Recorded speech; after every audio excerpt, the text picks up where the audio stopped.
सा मुंह लेकर रह गई। कोई चिट्ठी आई है, माँ जी तुमसे पढ़वाना चाहती है, बस इसलिए बुला रही हैं। मुंह टेढ़ा करके तनुजा मंजरी का मजाक बनाती हुए कहती है, अनपढ़ कहीं की। तनुजा का ऐसा बर्ताव देखकर बड़ी बहू बहुत दुखी होती है। तनुजा को अपनी पढ़ाई का घमंड इतना हो गया कि अब वो घर के कोई काम नहीं करती और अपनी जेठानी का मजाक बनाती रहती।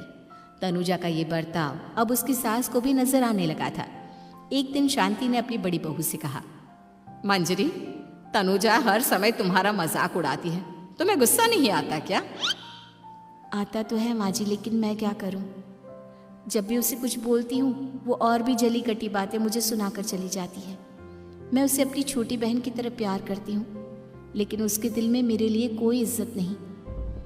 बहू, तूने वो कहावत सुनी है, जुल्म करने वाले से ज्यादा जुल्म सहने वाला अपराधी होता है। मंजरी अपनी सास का इशारा समझ जाती है।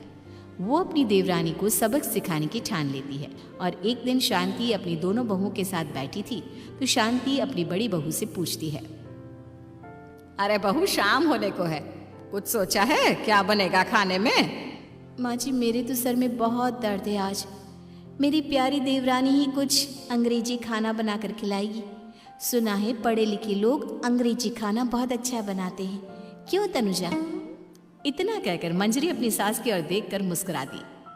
तनुजा अपनी तारीफ सुनकर बहुत खुश हो गई। इतने में शांति कहती है, यह तो सच बात है छोटी बहू, ये तो मैंने भी सुना है। हम भी पक गए हैं बड़ी बहू के हाथ का खाना खा खा कर।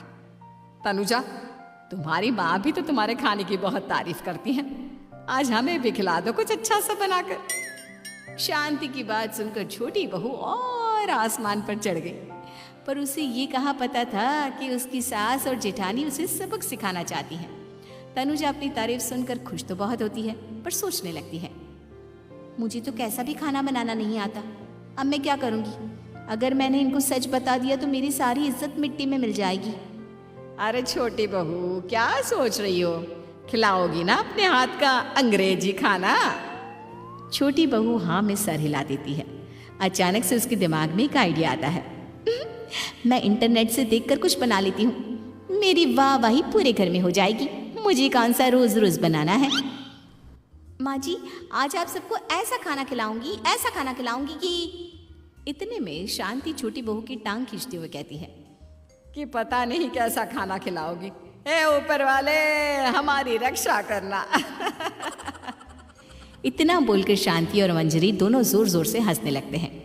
अब तनुजा रसोई घर में चली जाती है और खाने की तैयारी करने लगती है, पर उसे रसोई घर की चीज़ों के बारे में तो कुछ नहीं पता।